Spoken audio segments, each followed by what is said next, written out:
Today is Friday, September 20th, and you are listening to episode number 8 of the DogHouse podcast. From DogHouseSystems.com, this is the DogHouse podcast.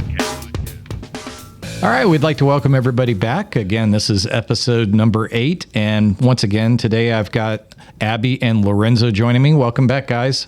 How's it going? What's up? It's going well.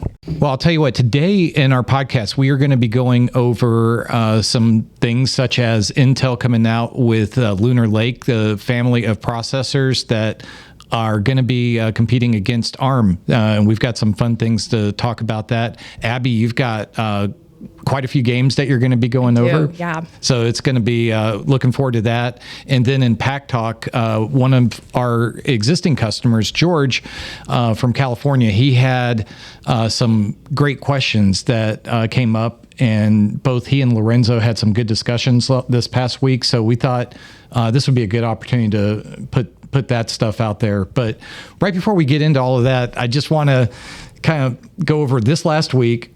I was out in Vegas for a printing show. So this isn't the DogHouse side of things, but our sister company, Proactive. And we've got quite a few of our customers that were at this show. And to explain, being a printing show, it's they have a bunch of different type of printing devices, I guess would be the best way to say it, from a big wide format printer that could maybe do anywhere from 17 inches all the way up to maybe 7 or 8 feet in width, to digital inkjet printing presses that one of our partners, they have a press that can use a 20-inch roll of paper that goes really fast through the press, and it can print on front and back. And what amazed me about that is it could go at a rate of about 8 feet a second. And that's pretty doggone fast considering it's full color and every page could be something different. So we've got a lot of computing horsepower that's able to drive something like that. So that was kind of our business for the week this past week. Both Hung and I were able to go out to that, and Vegas was pretty cool.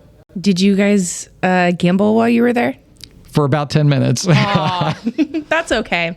We were kind of boring on that end of things. We were so busy with the show. We did get back and tried the slot machine, and I put one bill in there, and that pretty much ended in about 10 minutes. I think Hung might have been even faster than that. And we looked at each other. We're like, we're done.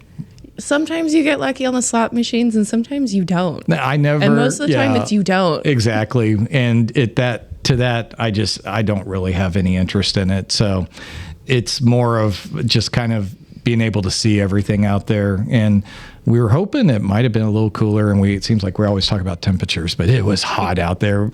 It's Vegas. I know. But then the day that we left, it was like a high in the 70s. Oh. So they had cooler weather coming in, but it wasn't bad. It was dry heat. We got an opportunity to walk a lot.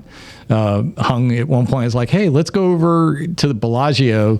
And you could see it from our hotel. It doesn't look far, but it's like, after a little while, he's like, man, we've been walking for a while. I was like, yeah, and we will keep walking for a while. But did you go see the fountains? We did.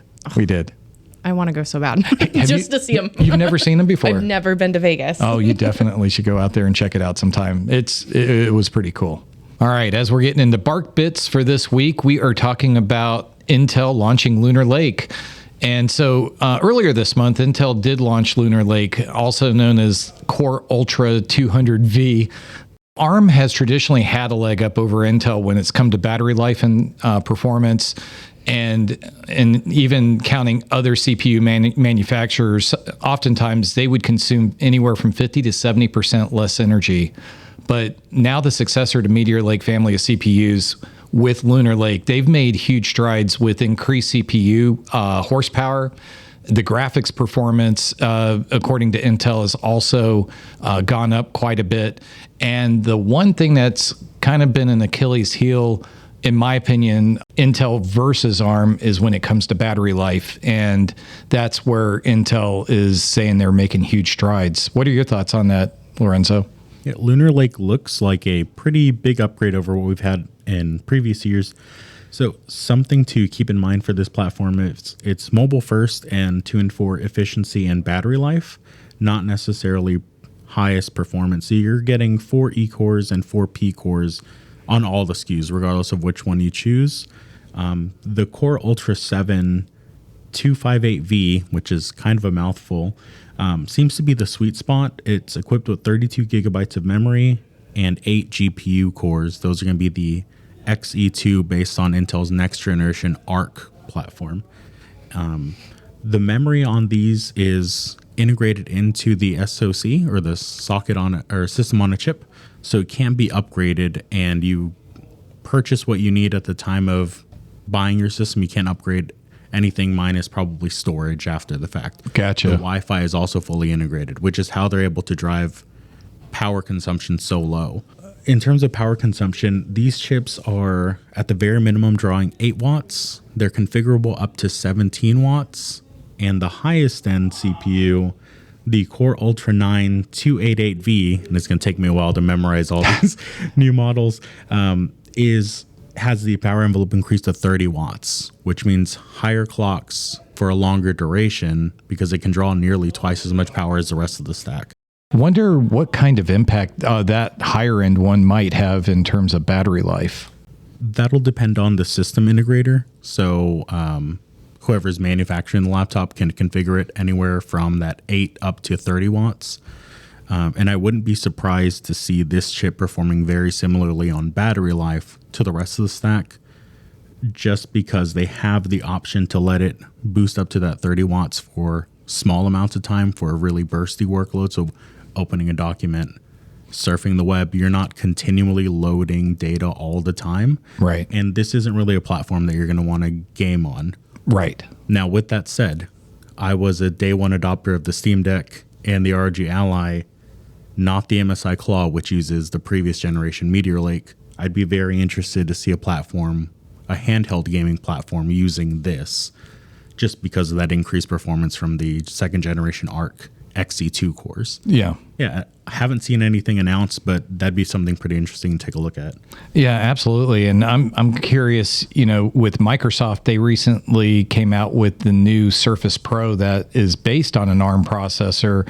So I'm curious to see if maybe they would introduce these new processors on, and maybe it'll be the next generation, but that's going to make things kind of interesting because a lot of folks were real excited about getting this ARM version because of the battery life. That was a big player on that, but there is one leg up that Intel definitely has, and that's application compatibility. So a lot of applications are being developed to run on ARM, and I think Microsoft having that now as part of their product lineup is going to help it even more. But now that Intel's got a stronger play, I think for Intel, it would have been great if they could have had this maybe a year ago, but I guess better late than never. So it's one of those deals where I still think it's still going to play out really well for Intel in the long run. Yeah, and another thing to consider when looking at platforms like this, and also especially the Snapdragon X platform from ARM, is these are entire systems on a chip. So your Wi-Fi, your memory controller, your actual memory, the cores, all of that's integrated into one package that can be selectively powered up and down. So you don't have to, for example, on a traditional Intel laptop, continually power a separate Wi-Fi card. Right. Draining your battery. Yeah. You can put the rest of the system to sleep, use those ultra low power efficiency cores, and keep the low power integrated Wi-Fi card active for receiving notifications. And I'm curious to see how that's going to affect something like sleep wake times, because on phones and on the new Snapdragon X equipped systems, sleep wake is instant and it doesn't drain a whole bunch of power to keep your system off, which is sleep. When we say, I'm turning off my phone, just hit the button and it goes to sleep instead of actually powering it down. I don't remember the last time I powered down my phone fully. Sure. Yeah. It's going to be interesting to see, especially with some of these systems coming with massive batteries, like 70 watt hours. it's going to be very, very interesting. Yeah, and apparently there's going to be 80 Lunar Lake machines from 20 different manufacturers. So, folks are jumping into it right now. I did not see Microsoft on that list yet, but I would imagine it's just a matter of time because, again, Microsoft just rolled out that newest generation. So my guess is it'll catch up on the next one. I would have to say for this category of processors, this is about the most excited I've gotten on the Intel front in a while, and it'll be real interesting to see how this does play out. So you guys have probably seen all over TV and social media, Borderlands the movie came out August 9th, and it's based on the game by Gearbox, produced by Lionsgate. And it stars Cate Blanchett, Kevin Hart, Jamie Lee Curtis, and Jack Black lends his voice to a wisecracking robot. And apparently it's not great. Well, I take it, so you've read, so you didn't actually see the movie I have not seen the movie. Well, how about you, Lorenzo? I'd offer as an alternative. My wife and I went to go see Despicable Me 4. 0 complaints. It's great. Just go see that instead, especially because, as Abby will tell you in her next piece of coverage here, you may not be able to see this one. Exactly. So, according to Rotten Tomatoes, which, if you don't know, is critic reviews collected together, and they have this thing called the tomato meter. It's at 10%. So 10% of the 158 critic reviews Borderlands received were positive. The rest were not great. Basically, it was announced that I believe the end of this week, and I could be completely wrong, Borderlands will be leaving the movie theaters because they did not make up a lot of the money that they were hoping when they released it. Ouch. Yeah. They lost a lot of money. They're not millions. Right. And I don't think they're the first ones to have done that. No. They're not. But the CEO of Gearbox turned this around and was super happy when he tweeted out that he was really excited to see that people were more interested in the game than the movie, and hinted at Borderlands 4 potentially coming out, which was announced earlier this year that it was in development.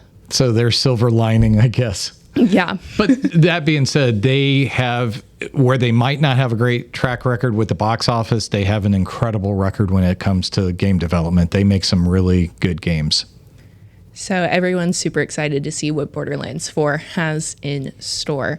So my question to you guys is, with all of the game turned movies, like the Resident Evil movies are actually based on games. Mm-hmm. Recently, they did Sonic the Hedgehog. That one's getting a third one at some point. What other fun games? Oh, there was the Mario one. Super Mario movie was actually pretty good. Yeah, I saw that. Yeah, it's... go ahead. Sorry, do we think that these movies are gonna continue to be produced? Oh, absolutely. You've got to make all that money as much as possible. That's not life advice. I don't think we have really seen a slowdown because, I mean, they've been doing them for quite some time. There have been some decent ones. There have been some horrible ones for sure, no doubt. And maybe with that, it might make people think twice about making these movies. But recently, I saw that Gran Turismo movie. I don't know if y'all saw that, but I think it came out on Netflix, if I'm not mistaken, or maybe it was Apple TV Plus. I'm not sure, but I was pretty impressed with that. David Harbour from what show was that? What that series? Stranger Things. Stranger Things. Yes. He's also in the some Marvel movies. Yes. That's where I know him from. Yep. And Orlando Bloom. He was also in that movie, Legolas from Lord of the Rings, and I think they did all right. They had a budget of about $60 million, and the box office, they made over $120 million. Now, I have no idea how much they had spent in marketing and global distribution and all that, but I would have to say, at least from our take on the movie, it was loosely based on a true story, and I thought they did a pretty good job with that. Had either of y'all seen Uncharted by any chance? I have. That was another, in my opinion, that was a really good movie. So that had Tom Holland from Spider-Man and Mark Wahlberg he's done a lot of movies over time. And they ended up netting over $400 million at the box office. Yeah, so, that one was really good. Yeah. So that was another one. And then this is one that I don't know if either one of you have seen, but my son Matt, he definitely really enjoyed it, was Warcraft. Blizzard did a movie. It was quite a while ago now, but they ended up, and that was pretty much a CGI based movie, obviously, but they did pretty well. They from a standpoint at the box office, they ended up doing over 430 some million. That actually sounds good, but their break-even point was closer to 450 million because of the global distribution. It was, I think, in China they actually got a really good reception of the movie there, if I'm not mistaken. But I remember seeing it with them, and it's one of those where I think you're going to be more inclined to see it if you're playing the game. But at that time when they did the movie, they had probably close to 10 plus million World of Warcraft subscribers.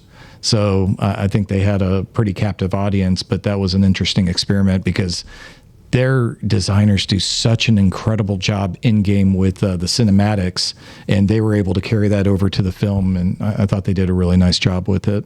Since we're dropping money, I will let y'all know that Borderlands made $32.7 million internationally and domestically, but lost $115 million. So they barely made up their marketing costs, but unfortunately did not make up anything else. You win some, you lose some. I also did hear that the Minecraft movie that's coming out was also not very receptive either. But a lot of people, I think, are excited to see their take on. And that's one I think really resonates with kids. Mm-hmm. And I think it could end up being a good movie. Jason Momoa and Jack Black are in that one. So Jack Black, I believe, from the trailer I've seen, is Steve. Okay. So he's the Minecraft. Hopefully they'll have a decent storyline to it. I think kids could really potentially enjoy it, and we'll see. Now for our tech treats of the week. So, like I always do, I got a fantasy and a casual game for y'all. And Lorenzo, you've played this one, Baldur's Gate 3.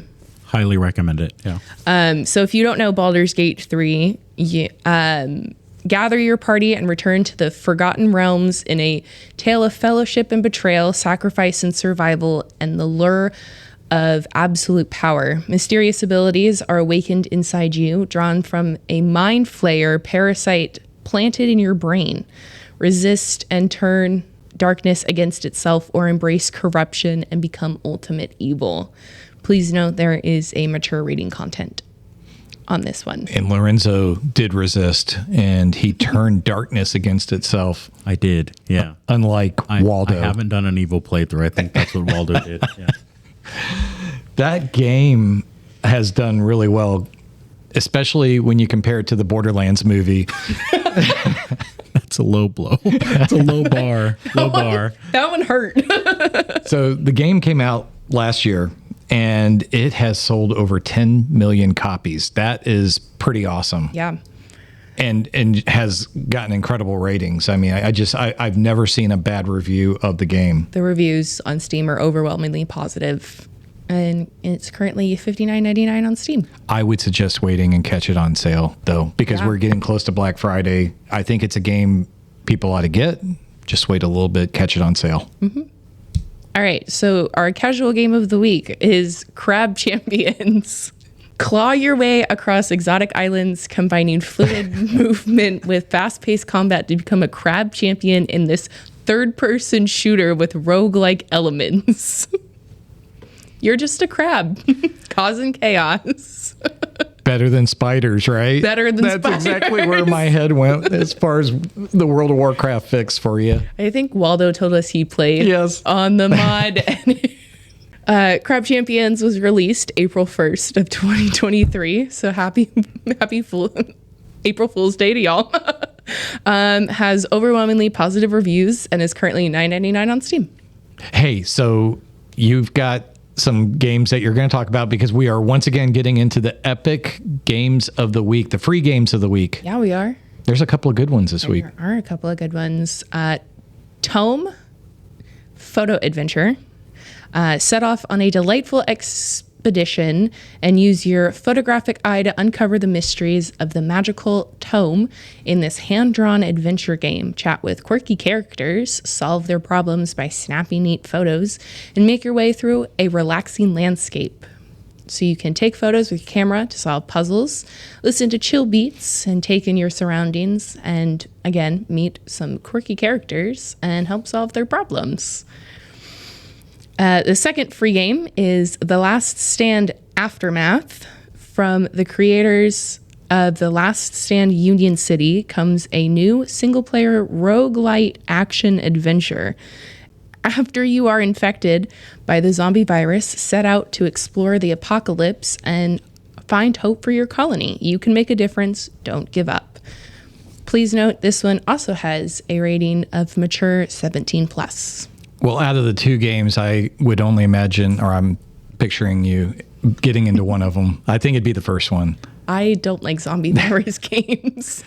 And on the flip side, though, I think you would like this first game because it's a photo adventure type game. So something as we saw the two games come up, because, again, Epic does those ahead of time. So we knew a little bit ahead of time these two new games were coming out. I was curious about Toem, the photo adventure game.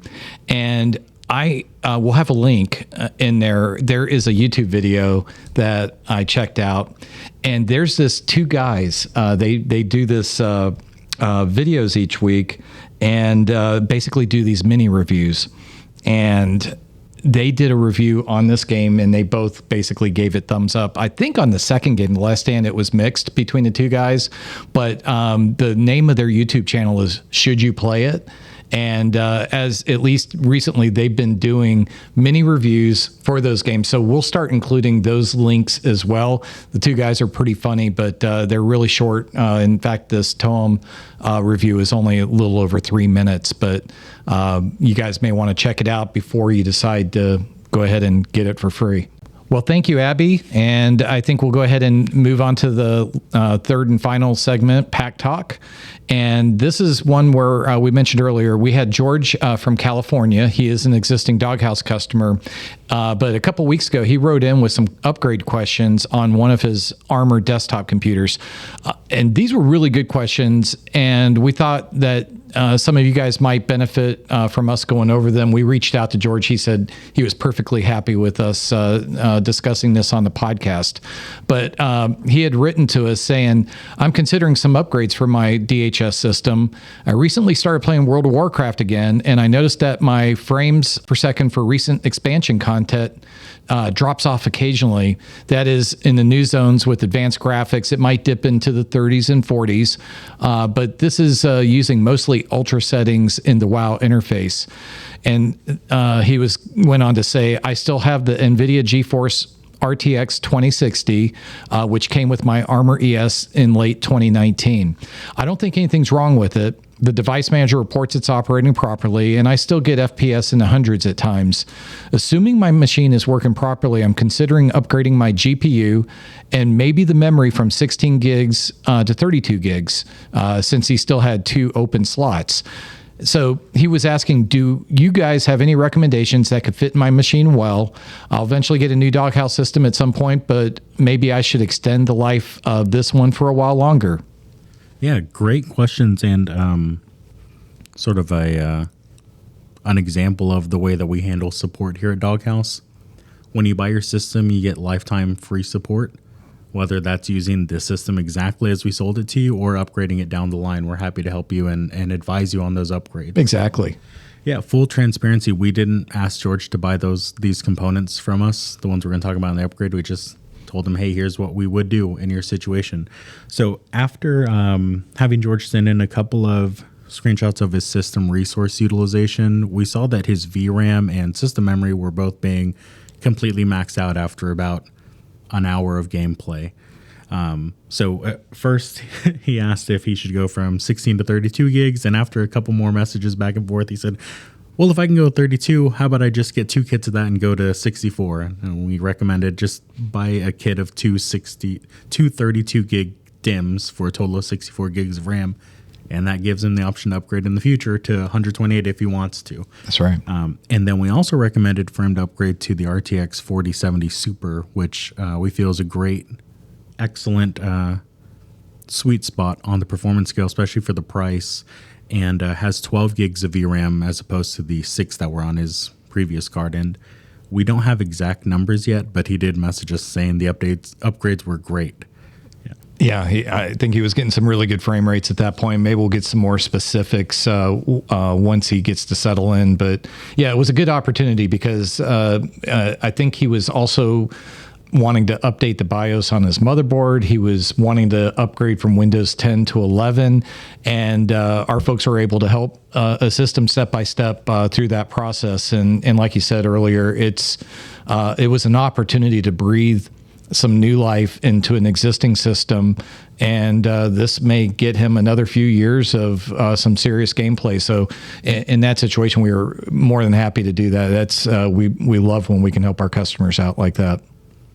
Yeah. As much as we love selling systems, we're not going to tell you to throw your old one in the trash and buy a new one if a couple upgrades could exactly over until you're ready to buy a whole new system. Exactly. In case in point, we wanted to bring that example back to our listeners because not everybody obviously has a DogHouse system, but they may have a system somewhat similar to what George has, and just doing a couple little things could make a difference. So if you guys have a question similar to George and want to bounce it off of us, either you could leave us a voicemail or shoot us an email, and we'd be happy to be able to go over that on a future podcast with y'all.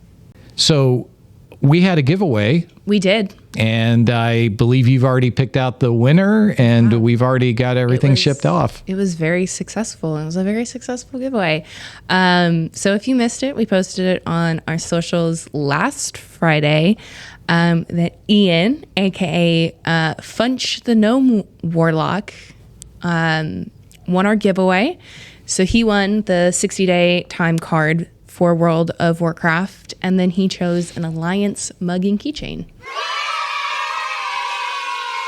Excellent. Well, congratulations, Ian, and I hope you enjoyed that extra free game time and enjoy that coffee mug. That is a nice one. Mm-hmm.